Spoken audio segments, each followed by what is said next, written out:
అందరికీ నమస్తే. నేను మీ Keerthi. Welcome to Keerthi kitchen. ఈరోజు నేను కాకరకాయ ఫ్రై ఎలా చేయాలో చేసి చూపిస్తాను. దీనికోసం ముందుగా కాకరకాయలు తీసుకున్నాను. ఇవి ఇట్లా మనం పీల్ చేసుకోవాలండి. కాకరకాయలని ఇలా చేసుకోవడం వల్ల చేదు తగ్గిపోతుంది. అంటే కొంతమంది చేదు అంతగా తినరు కదా, అలాంటి వాళ్ళ కోసం ఇలా పీల్ చేసేసుకుంటే చేదు బాగా తగ్గిపోతుంది. ఇలా చిన్న చిన్న ముక్కలుగా కట్ చేసుకున్నాను. దీంట్లోనే కొంచెం పసుపు వేసుకుంటున్నాను. పసుపుతో పాటు సాల్ట్ కూడా వేసుకొని కొంచెం వాటర్ వేసుకోవాలి. ఈ వాటర్ వేసుకొని కొంచెం సేపు ఉడకబెట్టుకోవాలి. తర్వాత ఈ ఉడకబెట్టుకున్న తర్వాత దీంట్లో ఉండే వాటర్ని మనం బయట వంపేసుకోవాలి.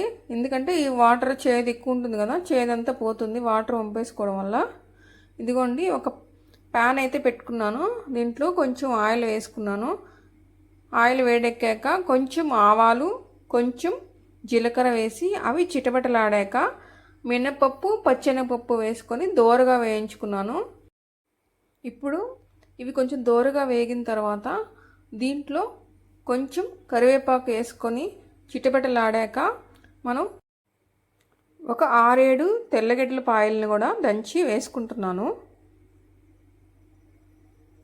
ఇవి కొంచెం దోరగా వేగిన తర్వాత మనం ముందుగా ఉడకబెట్టుకున్న ఈ కాకరకాయ ముక్కలను కూడా దాంట్లో వేసేసి కొంచెం సేపు బాగా కలుపుకోవాలి.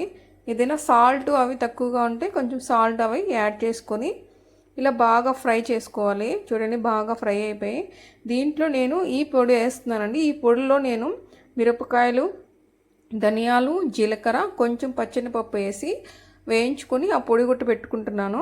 ఈ పొడిని నేను ఎక్కువ ఫ్రైస్లో యూజ్ చేస్తుంటాను. చాలా బాగుంటుంది ఈ పొడి వేయడం వల్ల.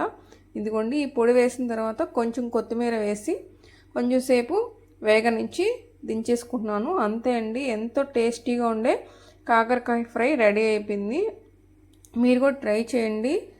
ప్లీజ్ సబ్స్క్రైబ్ చేయండి, లైక్ చేయండి, షేర్ చేయండి.